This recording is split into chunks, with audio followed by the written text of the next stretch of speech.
Graça e paz da parte de Deus, nosso bendito e amado Pai, e da parte de nosso Senhor Jesus Cristo.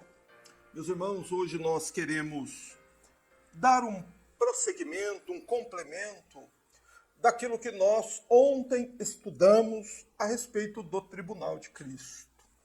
Não é por certo, há pessoas que ficaram com algumas dúvidas, e nós sabemos, por experiência própria, que o Tribunal de Cristo é um tema muito pouco estudado nas igrejas, sobretudo ao que se refere ao julgamento dos crentes.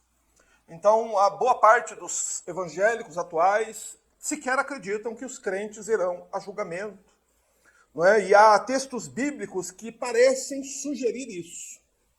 Então, nós precisamos, né, neste domingo à tarde, faremos isso de modo mais objetivo do que fazemos num estudo bíblico, né, comum, normal.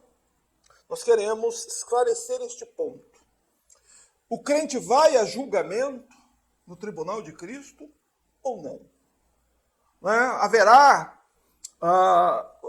os crentes serão convocados para o tribunal de Cristo ou não serão convocados? Ou Cristo irá convocar e julgar apenas os ímpios e os crentes estarão imunes ao tribunal de Cristo?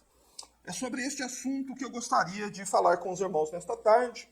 E para iniciar o nosso estudo, eu gostaria de convidar os irmãos a abrirem suas Bíblias no Evangelho de João, capítulo 5, e lermos o versículo 24, que foi, inclusive, um dos versículos que ontem nós lemos aqui no encerramento do nosso estudo. João, capítulo 5, verso 24.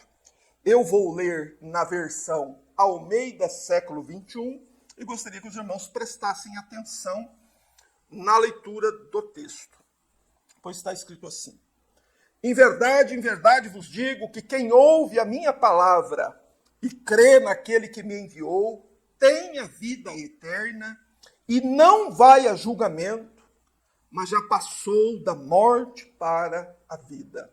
Amém. Meus irmãos, quem disse estas palavras foi o próprio Senhor Jesus.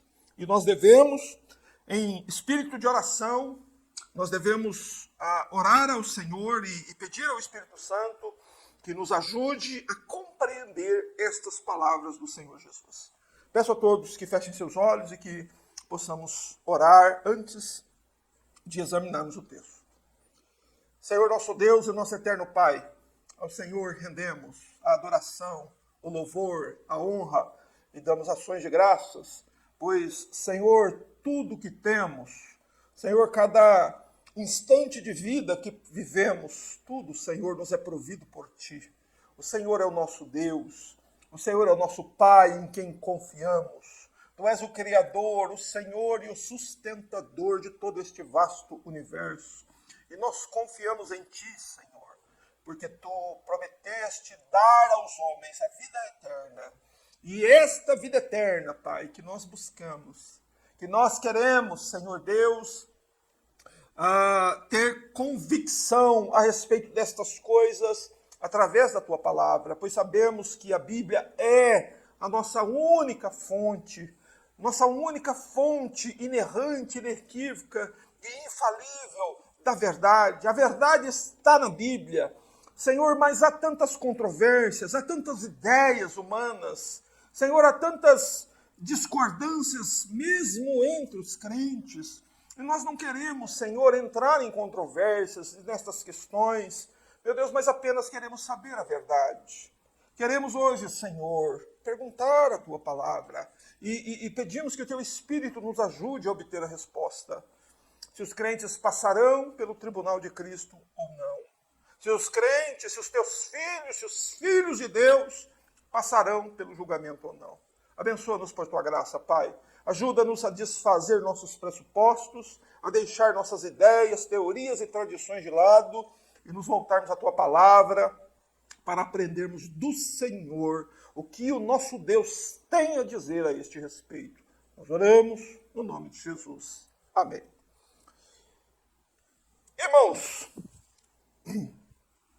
o tema Tribunal de Cristo é muito pouco estudado nas igrejas atualmente. Sobretudo no que se refere ao julgamento dos crentes. Então, quando você conversa com um crente sobre isso, sobre como será o julgamento de Cristo, há inúmeras ideias, há várias controvérsias. A igreja X, ela entende que será assim, a igreja Y acha que será dessa forma, e todas encontram na Bíblia algum versículo, alguma coisa, para tentar dar sustentação aos seus argumentos. Porém, o que nós pretendemos fazer sempre aqui nesta comunidade, nos nossos estudos bíblicos, é simplesmente saber o que a Bíblia tem a dizer sobre isso. Ok? Nós queremos saber o que a Bíblia diz sobre isso. E nós sabemos que muitos crentes, por não terem sido bem instruídos, eles acreditam que não passarão pelo tribunal de Cristo. Por exemplo, eu fui membro de uma igreja por 20 anos, e lá as pessoas não acreditam que serão levadas a julgamento, porque são crentes, servos de Deus, e, portanto, acreditam que Jesus não vai julgar a sua noiva. Então, esse parece ser um argumento plausível. No entanto, nós precisamos saber se isso é bíblico, se a Bíblia diz realmente isso, se a Bíblia diz claramente que a igreja de Cristo, a noiva do Cordeiro, vai passar pelo julgamento ou não vai passar. Nós sabemos, pois a Bíblia nos informa, que todos os seres humanos serão convocados para comparecer perante o tribunal de Cristo, ou o chamado tribunal do grande trono branco. Quando o Senhor Jesus, então, o justo juiz, vai se assentar para julgar os vivos e os mortos na sua vinda. Então, quanto a esta questão, nós não temos dúvidas. Nós cremos, pois assim a Bíblia diz, que Jesus virá na sua segunda vinda julgar vivos e mortos na sua vinda e pelo seu reino, pois é isso que a Escritura nos afirma que o Senhor Jesus ele vem fazer. Tá certo? Dentre outras coisas, a missão do Senhor é vir julgar os vivos e os mortos. Então eu gostaria que os irmãos tivessem um fundamento bíblico. Onde a Bíblia diz isso, João? Que Jesus vem na sua segunda vinda julgar os vivos e os mortos. Então eu gostaria que os irmãos tivessem acesso ao texto bíblico e lessem nas suas próprias Bíblias, pois assim diz a palavra de Deus em 2 Timóteo, capítulo 4, verso 1. 2 Timóteo 4:1 diz assim: Eu te exorto diante de Deus e de Cristo Jesus, que há de julgar os vivos e os mortos, quando? Pela sua vinda e pelo seu reino. Então o apóstolo Paulo está exortando Timóteo que diante de Deus e de Cristo, que virá julgar os vivos e os mortos pela sua vinda, ou seja, Jesus Cristo vem com esta função, incumbido de fazer este julgamento, e também para estabelecer o seu reino. Então, Paulo está ensinando isso a Timóteo em 2 Timóteo 4:1, e graças a Deus que nós temos estas coisas escritas na Bíblia. Porque nós podemos, então, ao invés de acreditar naquilo que os homens falam, nós podemos formar a nossa convicção do que será a vinda de Cristo, de como será, do que o Senhor Jesus vem fazer aqui, a sua segunda vinda, tendo uma convicção firme na palavra de Deus. Mas não há na Bíblia nada que indique que os filhos de Deus terão algum tipo de imunidade ao julgamento de Deus. Não há na Bíblia, não se encontra na Bíblia nem nada que indique ou que pelo menos pudesse nos fazer acreditar que haverá uma imunidade para a igreja, que mesmo a igreja sendo a noiva de Cristo, que ela é imune ao tribunal de Cristo. Nós não encontramos em lugar nenhum da Bíblia algo que ao menos sugira esta possibilidade. Mas o que encontramos é o que a Escritura nos deixa muito claro. É que toda a raça humana que já viveu, ou que vive ainda, seja esta pessoa crente ou incrédula, toda a raça humana será convocada para comparecer perante o tribunal de Cristo. Foi isso que o apóstolo Paulo disse em 2 Coríntios 5:10. Foi este versículo a base do nosso estudo ontem sobre o tribunal de Cristo. E eu gostaria de repetir o que Paulo disse em 2 Coríntios 5:10. Observe o que Paulo fala sobre o tribunal de Cristo. Ele diz: pois é necessário que todos sejamos apresentados diante do tribunal de Cristo, para que cada um receba retribuição pelo que fez por meio do corpo, de acordo com o que praticou, seja o bem, seja o mal. Então Paulo está dizendo que é necessário,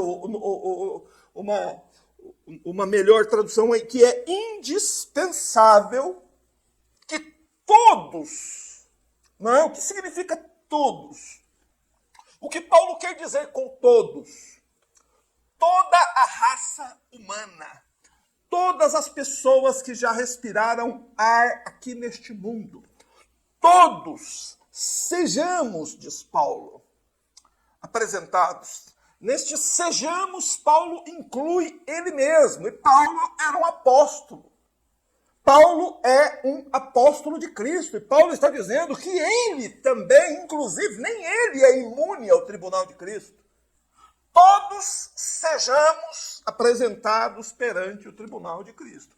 Então aqui nós já temos uma evidência de que o apóstolo Paulo acreditava que ele iria comparecer perante o tribunal de Cristo.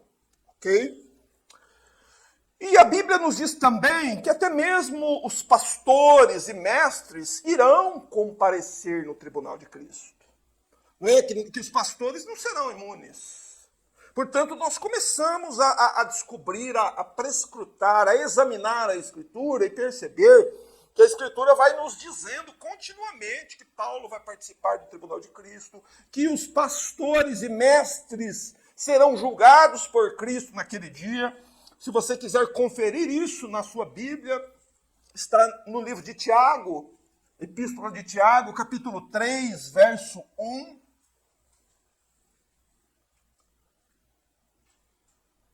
Quando Tiago, irmão de Jesus, ele diz: meus irmãos, muitos de vós não devem ser mestres, sabendo que seremos julgados de forma mais severa. Então, Tiago, que fora o irmão de Jesus, ele era filho de Maria, irmão de Jesus, ele tinha uma convicção de que os mestres da igreja, os ensinadores da igreja, uma pessoa que ensina a palavra de Deus à igreja, será julgada de forma mais severa. Então, os mestres serão julgados, os apóstolos serão julgados.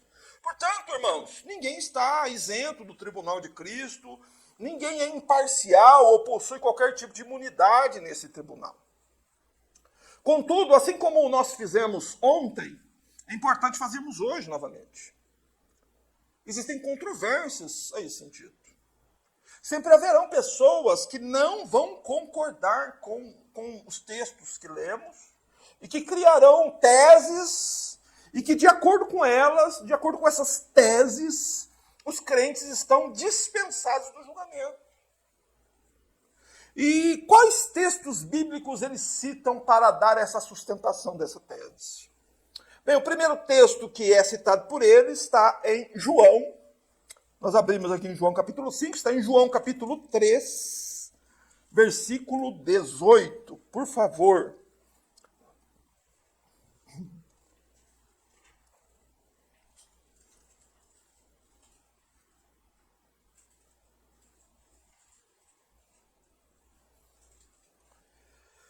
Diz aqui na minha versão, João capítulo 3, versículo 18, diz assim: quem nele crê não é julgado. O que não crê já está julgado, porquanto não crê no nome do unigênito Filho de Deus. Então, aí nós encontramos um texto em uma versão que diz que quem crê em Jesus não é julgado. Então, sobre esta tradução, que essas pessoas que não concordam com essa mensagem bíblica de que os crentes serão julgados, são sobre essas traduções que eles tentam sustentar as suas teses. Então, nesse texto está dito, quem nele crê não é julgado. E em João 5, verso 24, nós podemos encontrar algo semelhante, dito pelo próprio Senhor Jesus também, que diz, em verdade vos digo que quem ouve a minha palavra e crê naquele que me enviou, tem a vida eterna e não vai a julgamento, mas já passou da morte para a vida. Eu li essas passagens na Almeida século XXI, na versão Almeida século XXI. Então é interessante nós observarmos nos dois versículos que lemos que parece haver uma contradição nesses textos bíblicos. Não é? Mas que, na verdade, não é uma contradição. Não existe contradição na Bíblia. A Bíblia é inerrante, inequívoca, infalível e suficiente. Palavra de Deus. Então, a Bíblia não contém erros. Não existem erros na Bíblia, nas doutrinas bíblicas. A Bíblia não diz uma coisa em um lugar e outra coisa em outro lugar. Duas verdades díspares, diferentes. Não. A Bíblia não contém esse tipo de coisa. Porque a Bíblia é o livro de Deus. Ele foi escrito por homens, porém sob a inspiração do Espírito de Deus. Portanto, quando os homens usados por Deus escreveram o original da Bíblia, eles estavam sob a inspiração divina, que os impedia de errar. Por isso a Bíblia ela é inerrante, quer dizer, a Bíblia nunca erra. Mas como nós vimos até em estudos anteriores que tivemos, existem dificuldades de tradução de certas palavras do hebraico e do grego para o português.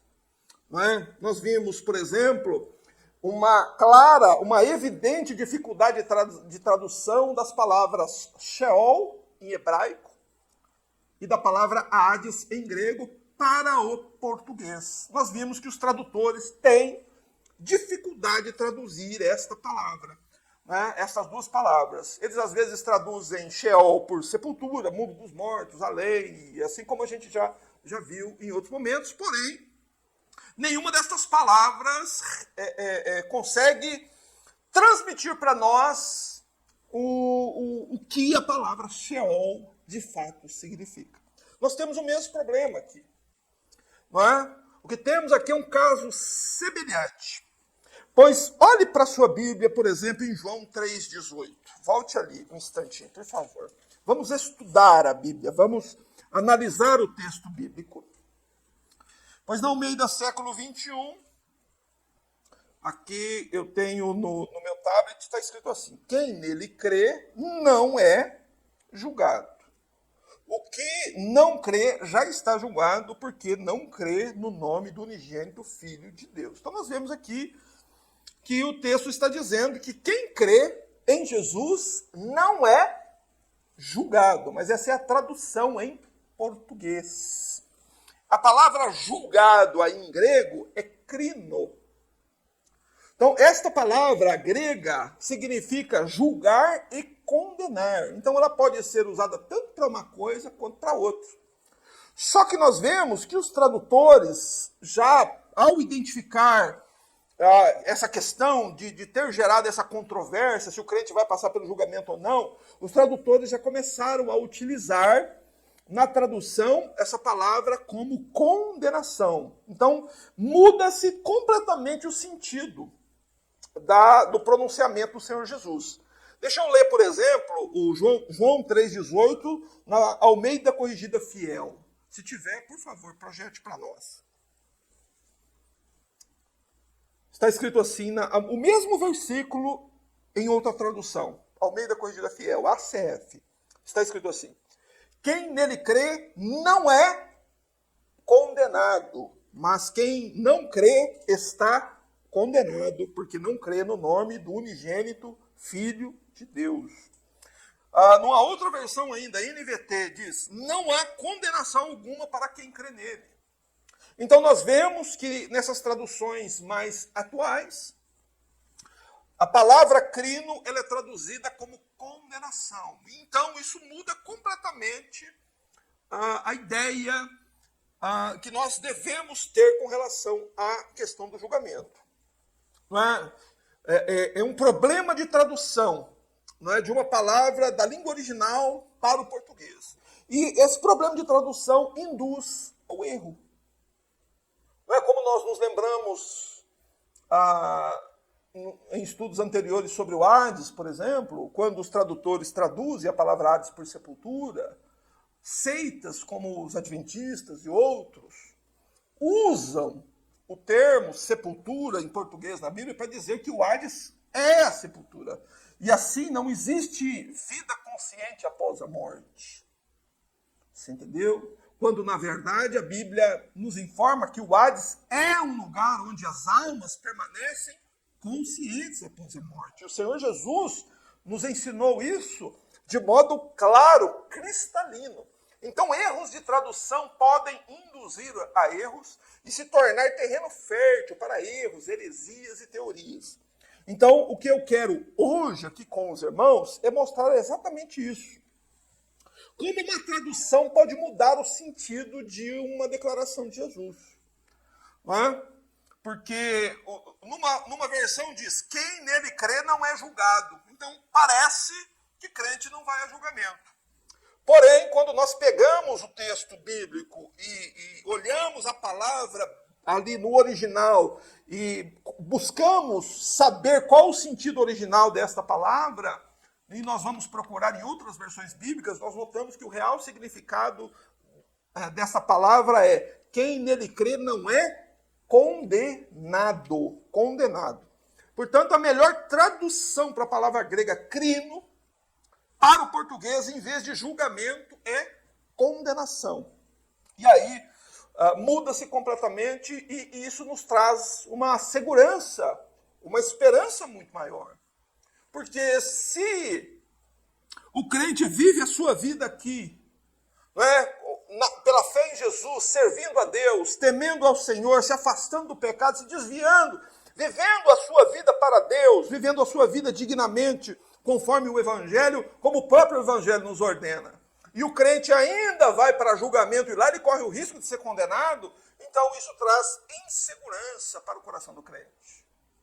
É por isso que nós devemos desfazer maus entendidos e entender que uma coisa é verdadeira. Se você crê em Jesus, você pode ir com toda a segurança para o julgamento, porque o próprio Senhor Jesus garante que quem crê nele não vai ser condenado. Louvado seja Deus. Mas agora vamos ver o outro versículo, né? Nós vimos João 3:18. Vamos para João 5:24, que foi o primeiro versículo que lemos. Agora nós vamos ver que esse outro versículo ele é também usado para sustentar a tese de que o crente não vai passar pelo julgamento de Deus. Então, cita-se João 3:18, João 5:24. Palavras do próprio Senhor Jesus. E nessa passagem, na versão que eu tenho aqui, que é Almeida Revista, Almeida século XXI, está escrito assim: em verdade vos digo que quem ouve a minha palavra e crê naquele que me enviou tem a vida eterna e não vai a julgamento, mas já passou da morte para a vida. Então, aí gera uma confusão. Aqui, a pessoa lê, uma pessoa leiga, uma pessoa que não tem o costume de examinar a Escritura, uma pessoa que muitas vezes está numa igreja que não tem um ensinamento bíblico consistente, o crente vai ler este versículo e automaticamente ele vai acreditar que ele não vai ser julgado no grande julgamento. Mas nós precisamos fazer o mesmo que fizemos lá em João 3:18. Qual é a palavra grega aí usada para julgamento? É a palavra crisis. E crises, o significado desta palavra é sentença condenatória. Então, entendendo o significado desta palavra, nós podemos chegar a uma melhor tradução para o texto. Não é? Que são, por exemplo, Almeida Corrigida Fiel, Almeida Revista e Corrigida, já vão trazer essa melhor tradução do texto. Qual é a melhor tradução? Eu vou ler aqui para os irmãos. O Senhor diz assim: na verdade vos digo que quem ouve a minha palavra e crê naquele que me enviou tem a vida eterna e não entrará em condenação. Ou seja, esta pessoa que creu no Senhor Jesus, que crê na palavra, que crê em Deus, que enviou a Jesus Cristo, não vai receber de Jesus no dia do julgamento uma sentença condenatória. Amém? E por que não? Jesus diz porque ele já passou da morte para a vida, ele já tem a vida eterna. Então ele vai passar pelo julgamento não para ser condenado, não sob este risco, mas com um outro propósito, que o crente vai passar pelo julgamento. E é por isso que as traduções mais recentes, inclusive as Almeidas, já substituem a palavra julgado por condenado. Não é? Desfazendo assim a controvérsia a respeito deste importante aspecto do Evangelho, que é se o crente, a igreja, a noiva de Cristo, ela vai passar pelo tribunal ou não. Portanto, quando o apóstolo Paulo diz que é necessário que todos sejamos apresentados diante do tribunal de Cristo, o santo apóstolo está se referindo a todos os seres humanos, sem exceção, tanto vivos quanto mortos, tanto os crentes quanto os descrentes. Então, aquela declaração de Paulo é uma declaração universal. A humanidade inteira, sem excluir ninguém, todos serão apresentados perante o tribunal de Cristo. E uma outra verdade que se destaca é que não há imunidade perante esse tribunal. Não existe nenhuma imunidade. Nem por os pastores são imunes, nem os apóstolos são imunes, nem os crentes antigos, nem os crentes mais novos, todos iremos comparecer perante o tribunal de Cristo. Todos serão convocados para se apresentar diante deste tribunal. Mas os crentes, assim como mostrado em certas parábolas contadas pelo Senhor Jesus, eles não vão ter o medo do tribunal e nem desejarão se esconder ali na hora do julgamento. Até porque eles creem no nome do Filho de Deus e eles já sabem que o nome deles está escrito no livro da vida do Cordeiro que foi morto desde a fundação do mundo. Nós lemos isso ontem lá em Apocalipse capítulo 20. Os nomes dos salvos estão escritos no livro da vida do Cordeiro. Então essa é segurança. Você crê em Jesus? Se você crê, se você tem a fé verdadeira e você vive pela fé e as suas atitudes são atitudes de fé, é porque você recebeu de Deus a graça e a fé para crer em Jesus. E essa é a prova que seu nome, graças a Deus, está escrito no livro da vida do Cordeiro que foi morto antes da fundação do mundo. Mas alguns, ao ouvirem isso, dirão: mas por que, se os crentes já foram salvos e os nomes estão escritos no livro da vida, por que os crentes precisarão passar pelo julgamento ainda?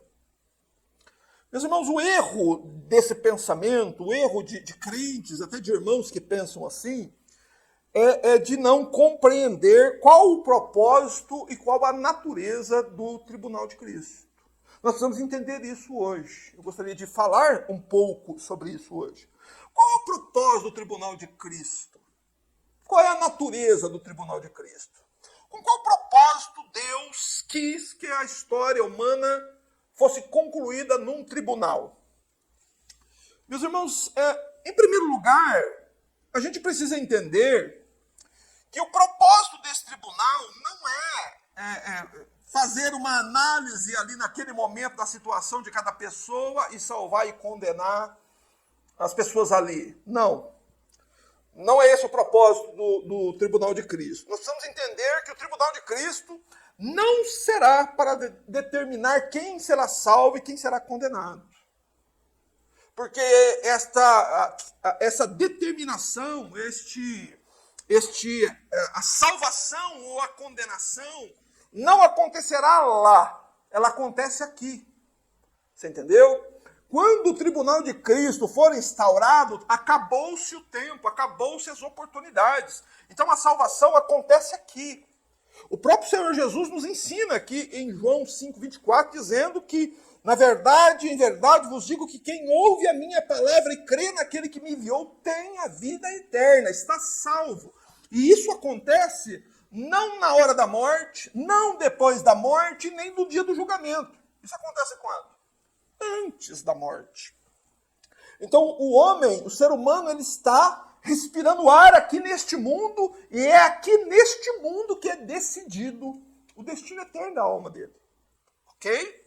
Então, tanto aquele que crê, ele está salvo, e quem não crê, já está condenado. Então, o propósito do tribunal de Cristo não é salvar nem condenar.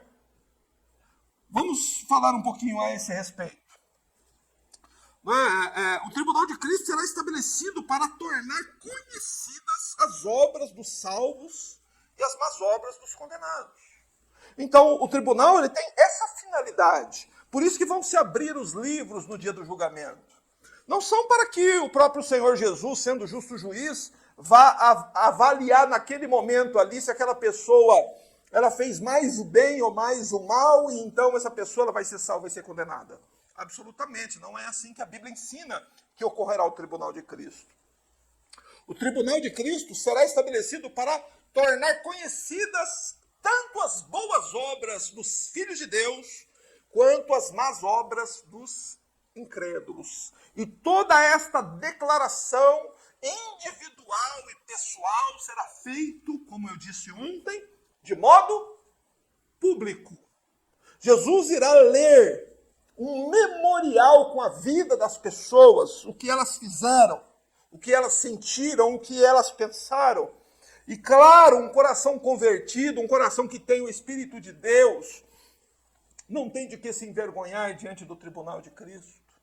Mas uma pessoa que não se converteu, uma pessoa não arrependida, ela terá muitos motivos para se envergonhar ali.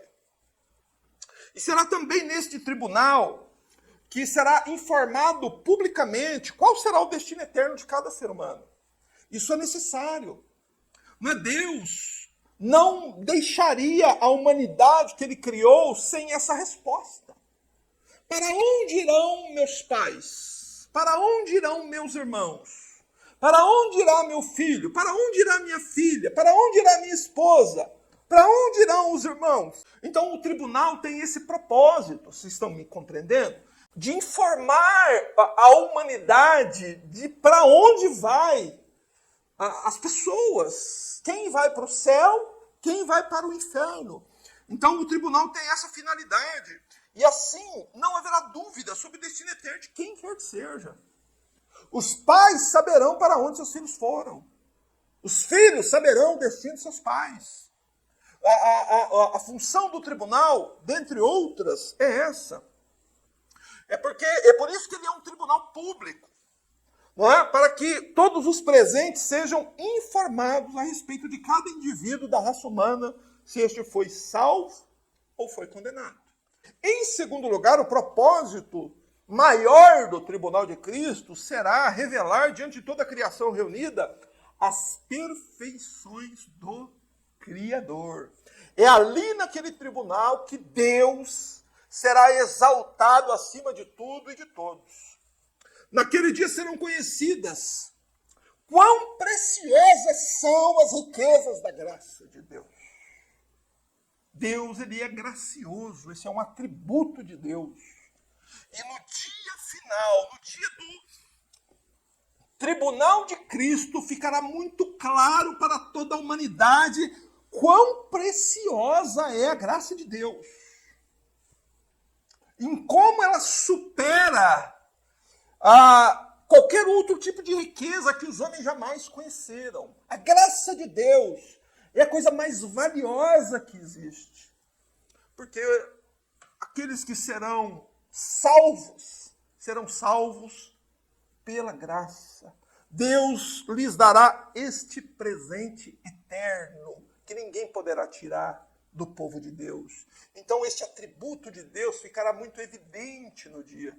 Porque todos os que chegarão ali, mesmo os crentes, quando nós vemos, por exemplo, aquela parábola que Jesus contou dos bodes e das ovelhas, quando Jesus coloca as ovelhas à direita e diz a ela: vinde, bendito meu pai, porque eu tive fome e me deste comer, eu estava nu e me vestiste, eu estava doente, foste visitar-me, estava preso, fostes ver-me.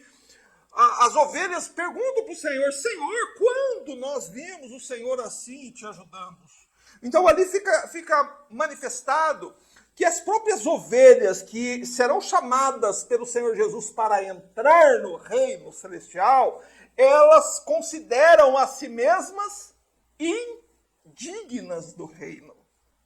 E que, na verdade, elas só irão entrar no reino, não pelas obras que elas praticaram, mas porque Deus é gracioso, louvado seja Deus. Deus dá de graça, irmãos. Né? Como lá no finalzinho do livro de Apocalipse, Deus oferece à humanidade, dizendo assim: e quem quiser, tome de graça da fonte, da água da vida. Olha como Deus é gracioso. Mas hoje parece que a graça, ela não tem tanto valor assim. Mas os homens verão a preciosidade da graça, o valor que a graça possui, quando? No tribunal de Cristo. Quando Cristo disser: esse entra no reino, esse para longe de mim, maldito. Qual a diferença de um vir para cá e o outro para lá? A graça de Deus. Você entende? Naquele dia também ficará plenamente conhecida pela humanidade a implacável justiça de Deus, que condenará os injustos, incrédulos e obstinados. Hoje os homens não temem a justiça de Deus. Hoje os homens não temem o julgamento de Deus. A Bíblia diz: ao homem está ordenado morrer uma só vez, vindo depois disso o julgamento. O homem diz assim: o que tem? Eu não tenho medo disso não. E ainda zombam de Deus, dizendo: só Deus pode me julgar. Contudo, amados, a justiça de Deus, implacável, inflexível, será plenamente mostrada naquele dia. E justiça é um atributo de Deus. Será a justiça de Deus que fará com que milhões e bilhões de seres humanos sejam todos atados, né, como palha, e jogados vivos dentro do inferno. Justiça de Deus. A justiça que os homens desdenham, brincam, zombam dela. Naquele dia ela será exaltada. Um outro atributo de Deus que ficará bastante evidente no dia do tribunal de Cristo é a santidade de Deus. Porque é a santidade de Deus que revelará o extremo ódio de Deus ao pecado. Será naquele dia, meus amados, será lá no tribunal de Cristo, com a humanidade toda ressurreta e de pé diante do trono, que os homens finalmente perceberão quão abomináveis são seus pecados aos olhos do Deus 3 vezes santo. Deus demonstrará ali toda a sua indignação contra o pecado.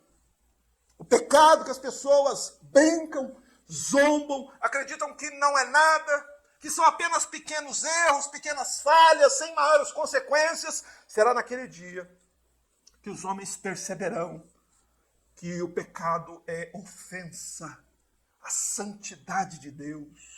Que o pecado ofende a Deus, que o pecado é rebelião contra Deus. E Deus, então, derramará toda a sua ira e indignação santa sobre o pecado da humanidade. Mas, irmãos, naquele dia, o Senhor nosso Deus será exaltado e honrado. e a glória ao seu nome será dada por toda a criação. Por isso a Escritura nos afirma que naquele dia todo joelho se dobrará e toda boca confessará que Jesus Cristo é o Senhor, para a glória de Deus Pai. Aleluia! Então entenda, hoje as pessoas, elas vivem alheias a tudo isso e elas se recusam a dobrar os seus joelhos diante do Senhor Jesus. E eu te dou um conselho. Dobre seus joelhos diante de Jesus antes que Deus, no dia do tribunal de Cristo, dobre eles por você.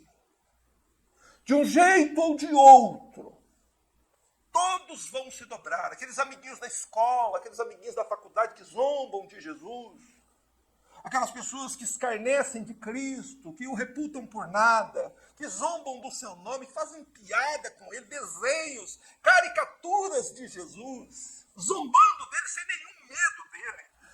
Naquele dia, os joelhos de todos estes infelizes serão dobrados diante do Senhor Jesus, que será o justo juiz desse grande tribunal.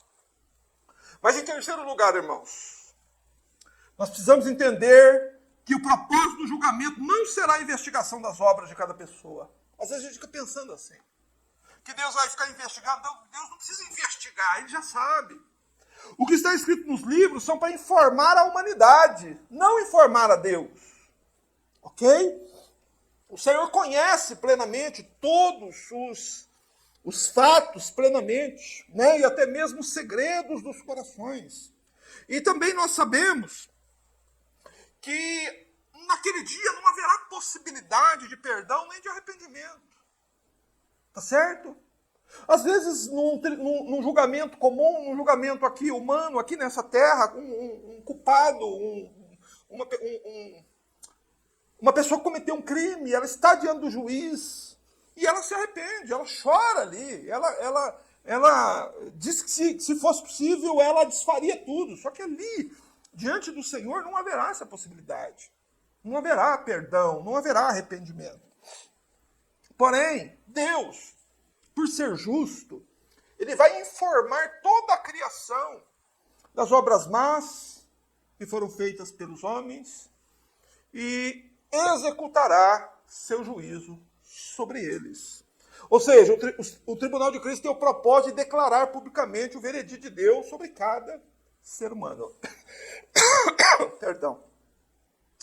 E por último, irmãos, nós devemos saber que o julgamento terá o propósito de, após terem sido apresentadas as obras e o segredo de cada um, determinar qual será o grau de punição de cada indivíduo condenado. As pessoas não vão sofrer no inferno de modo igual. Haverão graus de punição dos perdidos no inferno. Ok?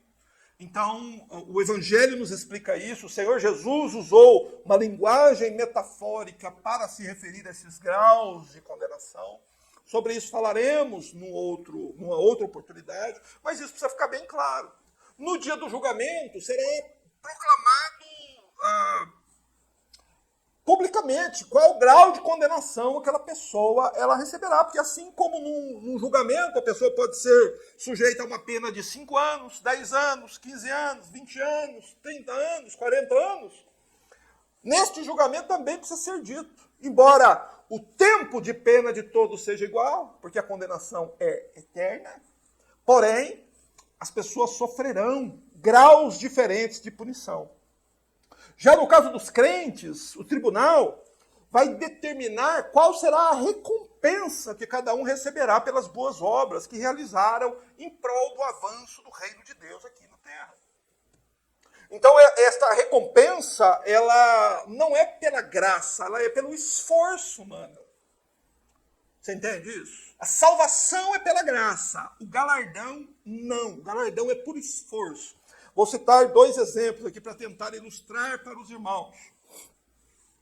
O apóstolo Paulo, desde o dia da sua conversão até o dia da sua morte, trabalhou incansavelmente por décadas, correu o mundo, viajou, pregou, sofreu, foi preso, apedrejado, perseguido, tudo pela causa do evangelho.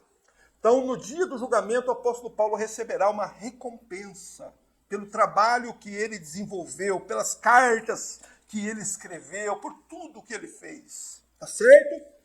Mas o ladrão da cruz, ele morreu sem realizar nenhum trabalho em prol do reino de Deus. Mas ele foi salvo pela mesma graça que salvou Paulo. Esta mesma graça salvou também o ladrão da cruz. Só que o ladrão da cruz, então, não terá um galardão, uma recompensa para receber ali. Porque ele não realizou nenhuma tarefa. Desde o momento que ele se converteu, que ele creu, que ele se arrependeu, ele estava com as suas mãos penduradas, então ele não pôde usar suas mãos para realizar nenhuma boa tarefa em prol do reino de Deus. Tá certo?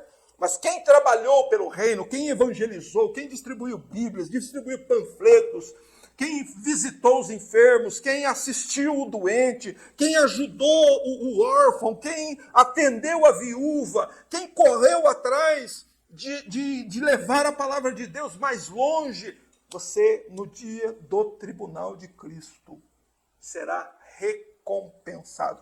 Que tipo de recompensa será?